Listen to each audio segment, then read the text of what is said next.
नमस्कार दोस्तों, मैं मनीष तिवारी एडवोकेट आपका अपने चैनल में स्वागत करता हूं। आज बात करते हैं नए बीएनएस कानून के बारे में। 1 जुलाई 2024 से संपूर्ण भारतवर्ष में भारत के 3 नए आपराधिक कानून लागू हो चुके हैं, जिसमें बीएनएस भारतीय न्याय संहिता जिसमें 358 धाराएँ हैं, भारतीय साक्ष्य अधिनियम जिसमें 170 धाराएँ हैं, भारतीय नागरिक सुरक्षा संहिता BNSS जिसमें 531 धाराएँ हैं। ब्रिटिश हुकूमत के समय से चले आ रहे कानूनों के खात्मे के साथ साथ विशुद्ध भारतीयता की झलक को समाहित किए हुए इन 3 नए आपराधिक कानून में प्रत्येक भारतवासी को न्याय दिलाना प्राथमिकता स्पष्ट रूप से परिलक्षित होती है। छोटा सा उदाहरण आप देखें, जैसे तुलनात्मक रूप से देखें तो पहले इंडियन पेनल कोड 1860 यानी भारतीय दंड विधान था, और अब BNS भारतीय न्याय संहिता 2024 यानी दंड के स्थान पर न्याय शब्द आ गया है। यानी इससे आप स्पष्ट रूप से समझ सकते हैं कि न्याय जो दिलाना वो प्राथमिकता इस कानून के माध्यम से सरकार की 100% है। एक छोटा सा उदाहरण भी देख लीजिए कि आम इंसान को, आम आदमी को इसमें क्या फ़ायदा मिलेंगे। तो इस कानून के तहत आम इंसान को, जैसे मैं बता चुका हूँ, प्रत्येक भारतवासी को न्याय दिलाने के लिए कटिबद्ध मंशा सरकार की प्रदर्शित हो चुकी है। लेकिन एक छोटा सा उदाहरण आप देख लीजिए कि यदि कोई व्यक्ति मध्य प्रदेश में गया है और वो उत्तर प्रदेश का मूल निवासी है और मध्य प्रदेश में उसके साथ में किसी प्रकार की कोई घटना किसी स्थान पर पारित हो जाती है, तो पूर्व कानून के मुताबिक उसे उसी स्थान पर उस ज़िले पे संबंधित थाने या चौकी में अपनी शिकायत दर्ज करा के रिलीफ पाने का अधिकार हुआ करता था, जबकि नए BNS कानून में ऐसा नहीं है। मान लीजिए मध्य प्रदेश में वो गया, उसके साथ में किसी प्रकार की कोई घटना कारित हुई और किसी परिस्थिति के वश वह व्यक्ति अपनी शिकायत मध्य प्रदेश में दर्ज नहीं करा पाया, तो वो जब वापस उत्तर प्रदेश अपने राज्य में आएगा और जिस ज़िले का वो मूल निवासी है वहाँ पर वो शिकायत दर्ज करा के राहत पा सकता है, न्याय पा सकता है। ये पूर्व के कानून में नहीं था, ये BNS में है। इस प्रकार के अन्य कई फ़ायदे जो है इस नए कानून में शामिल किए गए हैं, जिसके साथ ही आप देखते हैं कि आज बहुत बड़ी एक संख्या में चैन स्नैचिंग या मोबाइल स्नैचिंग की वारदात जो है अक्सर हुआ करती थी। आपने भी देखा होगा, आपके भी स्थान पर जहाँ आप रहते होंगे कहीं ना कहीं किसी प्रकार की इस प्रकार की कोई वारदात आपने सुनी देखी ज़रूर होगी। तो सरकार ने इसको काफ़ी गंभीरता से लेते हुए इसे गंभीर प्रकृति के अपराध की श्रेणी में इसे शामिल किया गया है। मोबाइल स्नैचिंग और चैन स्नैचिंग सीरियस अपराध हैं माने जाएंगे, और उस हिसाब से इसमें सज़ा का प्रावधान इसमें किया गया है। इसके साथ ही इस नए BNS कानून में देशद्रोह को शामिल किया गया है। बहुत इम्पॉर्टेंट चीज़ ये है कि देशद्रोह पहले के कानून में शामिल नहीं था। पहले के कानून में केवल राजद्रोह का जिक्र था। अब आप सभी जानते हैं कि 1860 यानी ब्रिटिश हुकूमत के समय का ये बना कानून था। तो ब्रिटिश हुकूमत के ख़िलाफ़ अगर कोई भी बोलता था तो उसको जेल में ठूस दिया जाता था, उसके खिलाफ़ कोई कार्य करता था तो फांसी दे दी जाती थी। तो उस समय तत्सम प्रवृत्ति के जो कानून, ये राजद्रोह था, वो इसीलिए था कि कोई भारतवासी ब्रिटिश हुकूमत के ख़िलाफ़ अपनी आवाज़ बुलंद न कर सके, तो वहाँ पर देशद्रोह का कोई भी कानून नहीं था। लेकिन नए कानून BNS में देशद्रोह का कानून शामिल है। इसके साथ ही पुराने इंडियन एविडेंस एक्ट 1872 में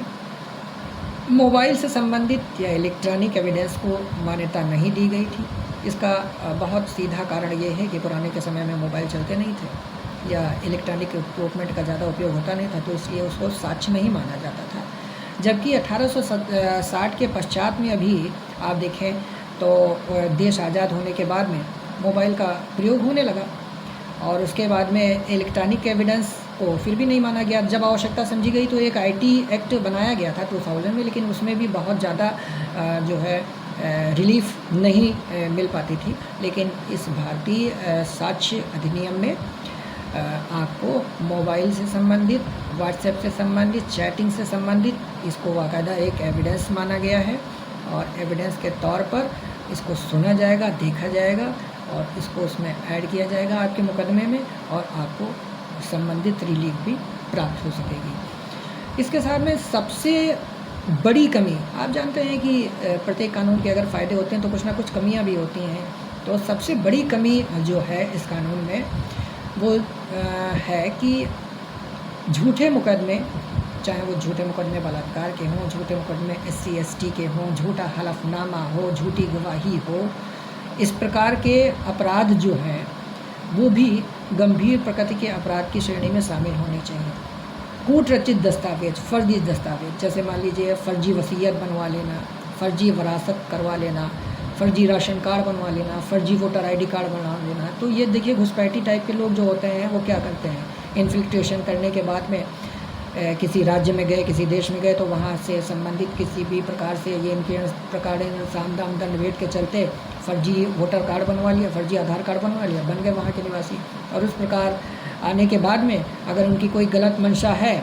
तो वो अपने देश में आने के पास में साथ में अपराध को कारित करने लग जाते हैं। तो इस प्रकार के कूट रचित दस्तावेज, फर्जी दस्तावेज से संबंधित किसी भी प्रकार का कोई भी प्रावधान इस नए कानून में नहीं किया गया है, जो कि अपने आप में एक बहुत बड़ी कमी है। और अगर ऐसा हो जाए संशोधन के माध्यम से, जैसा कि होता ही आया है, तो संशोधन के माध्यम से जिस दिन ऐसा हो गया, आप यकीन माने कि 50% अपराधों पर अपने आप ही अंकुश लग जाएगा। भाई आप गौर करें, झूठी जांच पुलिस के द्वारा कर दी जाती है, दाखिल कर दी जाती है, कभी कभी झूठी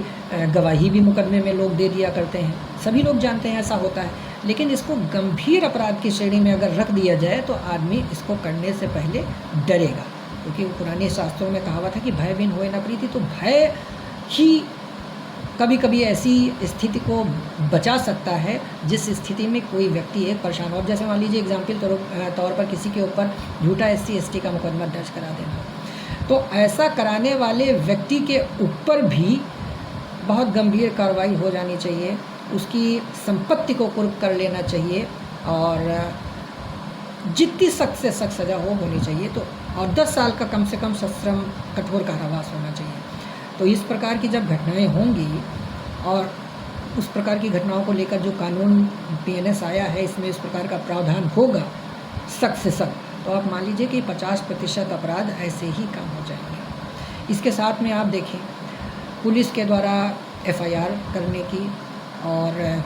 पुलिस के द्वारा जांच करने की, और जांच करने के पश्चात न्यायालय में चार्जशीट दाखिल करने की, और उस चार्जशीट दाखिल करने के पश्चात एक निर्धारित समय सीमा पर जज के द्वारा चार्ज को फ्रेम करना भी अनिवार्य बना दिया गया है इस नए BNS कानून के तहत। यानी समय सीमा, एक क्राइटेरिया आपका निर्धारित कर दिया गया है। अच्छा, दूसरी चीज़, कभी कभी जज भी गलत मुकदमे में फैसला सुना देते हैं, इसके बारे में भी इसमें प्रावधान है। तो होना क्या चाहिए कि आप इस बात को गौर करें कि इस नए कानून में अपनी तरफ से लगभग आने वाले 100 वर्षों तक किसी प्रकार की कोई दिक्कत ना हो भारतवासियों को, इस प्रकार से दृष्टिगत रखते हुए कानून बनाया गया है। इसके साथ ही जो धार्मिक प्रकृति के अपराध होते हैं, उन अपराधों के बारे में भी इसमें प्रावधान है, लेकिन धार्मिक प्रकृति के अपराध के साथ साथ साम दाम दंड भेंट के द्वारा लालच देकर धर्मांतरण करने संबंधित प्रावधान इसमें नहीं है। ये भी इस नए कानून की एक बड़ी कमी है। तो आशा करता हूँ एक BNS का एक परिचय के स्वरूप में हमने BNS के बारे में जाना, और इसके विस्तृत अध्ययन के लिए, इसके संपूर्ण सेक्शन धाराओं के अध्ययन के लिए आने वाले समय में मेरे द्वारा नए वीडियोज़ आएंगे, और आशा है आपको बहुत ही सामान्य और सरल भाषा में ये जो नया BNS कानून आया है इसके बारे में आपने समझने की कोशिश करी गई है। और इसके बाद में आप देखें कि भारतीय दंड संहिता, इंडियन पीनल कोड, भारतीय न्याय संहिता, भारतीय साक्ष्य अधिनियम, इंडियन एविडेंस एक्ट, इन सब में क्या क्या अंतर है और कौन कौन से इसमें अपराधों को पूर्ण रूपेण हटाया गया है, कौन से अपराधों को रिवील किया गया है और कौन से संशोधित करने के बाद नए सेक्शन बने हैं, इसका आने वाले समय में हम देखेंगे। लेकिन आप ये मान के चलें कि ये जो भारतीय न्याय संहिता, ये नया कानून आया है, इससे आप अपने आप को गौर करके अगर देखें तो एक विशुद्ध भारतीयता की झलक इन कानूनों में दिखती है। हर जगह भारतीय भारतीय लिखा हुआ है, और पहले के कानूनों में आप देखते थे इंडियन पेनल कोड इंडिया लिखा हुआ है, इंडियन एविडेंस इंडिया लिखा हुआ है ना। तो भारतीयता की झलक इसमें परिलक्षित होती है, और मुझे लगता है प्रत्येक भारतवासी को इस पर गर्व होना चाहिए और अपने कानून का और अपने भारतीय संविधान का पालन सबको करना चाहिए, मानना चाहिए। इसके साथ ही एक बात मैं और बता देना चाहता हूँ इस नए कानून में कि यदि इस कानून में कुछ संशोधन जो मैंने आपको बताया होने ही चाहिए, और इसके साथ ही 1861 का बना हुआ पुलिस एक्ट, उस पुलिस अधिनियम, उसको भी पूरी तरीके से समाप्त कर देना चाहिए, नए पुलिस एक्ट को बनाना चाहिए, या उसमें कुछ प्रकार के संशोधन अवश्य कर देने चाहिए, क्योंकि पुलिस के द्वारा भी लगभग 50% से ज़्यादा अपराधों को संरक्षण देने का काम होता है, जिससे नागरिकों की अधिकारों की सुरक्षा नहीं हो पाती है। क्योंकि पुलिस के द्वारा झूठी शिकायत, मैं इससे पहले बता चुका हूँ, झूठी शिकायत दर्ज कर लेना, झूठे मुकदमे दर्ज कर लेना, तो इस बारे में भी एक कानून होना चाहिए कि पुलिस के ऊपर भी, हालांकि इस नए कानून में इस बात को ध्यान रखा गया है, लेकिन आप ये मान लें कि 1861 का जो पुलिस अधिनियम है वो भी काफ़ी पुराना कानून है, और मुझे आशा है इस बारे में भी भारत सरकार ध्यान देगी। क्योंकि आप देखें 1860 में इंडियन पिनल कोड बना, 1861 में पुलिस अधिनियम बना, और पुलिस अधिनियम विशुद्ध रूप से भारतीयों के लिए दमनकारी एक कानून था, क्योंकि सारे बड़े आला अधिकारी ब्रिटिश हुकूमत के दौरान अंग्रेज हुआ करते थे, और छोटे से जो कर्मचारी सिपाही और जो होते थे ये भारतीय गुलाम, उनको रख लिया जाता था नौकरी पर, बाकी बड़े अधिकारी वही होते थे। तो वो जिस पर चाहते थे अपनी मंशा के अनुरूप झूठे मुकदमे दर्ज कर लेते थे, कानून का भय दिखाकर और कानून की बात को करके, और अपने बहुत से क्रांतिकारी